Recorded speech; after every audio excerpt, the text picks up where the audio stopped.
வணக்கம். இப்பதிவில் உள்மருந்தின் தலைப்பின் கீழ் அடுத்ததாக உருக்கு பற்றி காண்போம். உருக்கு காத்திடவே உருக்கினத்திற் காதி சொல்வேன் காரமொரு சவ்வாது சாந்தம் மூன்றும். எந்த நூல் பார்த்தோம் அப்படின்னா காரசாரத்துறை அடிகள் அதுலேருந்து எடுத்திருக்காங்க. உருக்கு அப்படிங்கிறது என்னென்னா பாடனங்களையாவது உலோகங்களையாவது கட்டி சரக்குகளை சேர்த்தாவது பகை சரக்குகளை சேர்த்தாவது மூசையிலிட்டு அதுக்கு மேலே ஒரு மூடி போட்டு அதை நம்ம மண் சீலை செய்து அந்த கட்டைகளுக்கு இயற்கை கரியிட்டு ஊதி நம்ம இலக செஞ்சு ஆற விட்டு எடுத்துக்கொள்கிறது தான் உருக்கு அப்படின்னு சொல்கிறாங்க. ஒன்றும் இல்லை, ஏதாச்சும் ஒரு சரக்கு போட்டு அதில் பகை சரக்கு சேர்த்து நம்ம மூசையில் போட்டு மூடி சீலை மண் செஞ்சு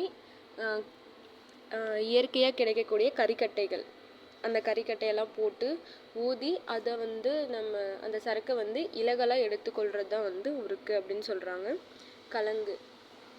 கலங்கு பார்த்தோம் அப்படின்னா பாதரசம் முதலிய சரக்குகளை இலைகளின் சாறுகளிலாவது செயநீர்களிலாவது புகை நீர்களாலாவது சுருக்கு கொடுத்து புடமிட்டு நம்ம கட்டி இந்த கறியில் போட்டு ஊதி மணியாக்கி உருக்கி தங்கமும் நாகமும் கூட்டி ஆற வைத்து எடுத்துக்கொள்வது தான் கலங்கு அப்படின்னு சொல்கிறாங்க.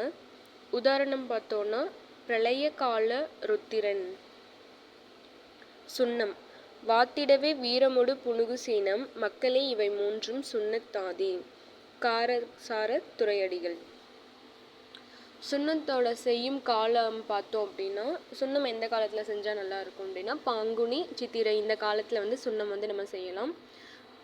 பாதரசத்தை தனியாகவாவது அல்லது பாடனங்களை தனியாகவாவது உலோகங்களை தனியாகவாவது அப்படி இல்லைன்னா கலந்தாவது கல்வத்திலிட்டு சில சாறுகளிலாவது செயநீர்களாலாவது புகை நீர்களாலாவது அரைத்து உருட்டி உலர்த்தி நம்ம மூசையில் போட்டு சீலை செய்து உலர்த்தி கறி நெருப்புலிட்டு நம்ம ஊதி எடுத்து அதை ஆற வச்சு பூத்ததுக்கப்புறம் நம்ம எடுத்துக்கொள்கிறது தான் சுண்ணம் அப்படின்னு சொல்கிறாங்க.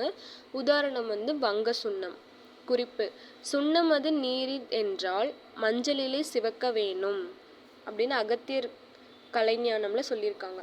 சுண்ணம் அப்படி ஏன் அப்படி அந்த பாடலோட அர்த்தம் என்ன அப்படின்னா சுண்ணம்ல எடுத்து ஒரு மஞ்சள் கலந்த ஒரு தண்ணியில் நம்ம சுண்ணமை போட்டோன்னா சிவக்கணும், அப்படி சிவந்துச்சுன்னா நம்ம சுண்ணம் செஞ்சது சரியாக முடிஞ்சிருக்கு அப்படின்னு அர்த்தம்.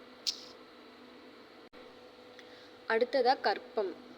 இது எப்படின்னா சில சரக்குகளையாவது வேர்களையாவது இலைகளையாவது உலோக உபரச சத்துக்களையாவது அவற்றிற்கு கூறப்பட்ட பத்தியபடியும் நாளளவு படியும் ஏற்றி இறக்கியும் நம்ம உண்டு வந்தோன்னா சொல்லியபடி செய்து கொள்வது அப்படின்னு சொல்கிறாங்க. இது நாள்தோறும் தயார் செய்து சாப்பிடுவதும் முன்னர் முடித்து வைத்திருந்து உண்பதும் அப்படின்னு சொல்லிட்டு 2 வகையாக இருக்குது. அதாவது டெய்லி தினமும் செஞ்சு சாப்பிடுவது, அப்புறம் முன்னாடியே முடித்து வச்சுட்டு இப்போ உண்பதற்கு எடுத்துக்கிறது அப்படின்னு சொல்லிட்டு 2 வகையாக சொல்லியிருக்காங்க. அவற்றில் நாள்தோறும் தயார் செய்வது பார்த்தோம் அப்படின்னா இலைவேர் தான் நாள்தோறும் செய்வது. உதாரணம் பார்த்தோன்னா பொன்னாங்கண்ணி கற்பம். அடுத்ததாக முன்னாடியே முடிச்சுட்டு பின்னாடி சாப்பிட்றது. அது என்ன பார்த்தோன்னா உலோகச்சத்து உபரசச்சத்து இது எல்லாமே வரும்.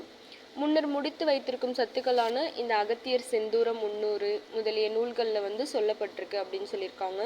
மூலிகை கற்பங்களாவன தேரர் யமக வெண்பாவிலையும் மற்ற சித்த நூல்களிலையும் சொல்லப்படும் மூலிகைகள் அப்படின்னு சொல்லியிருக்காங்க. உதாரணம் பார்த்தோன்னா அயக்கரிசாலை கற்பம் பூரண சந்திரோதயம். தேங்க்யூ.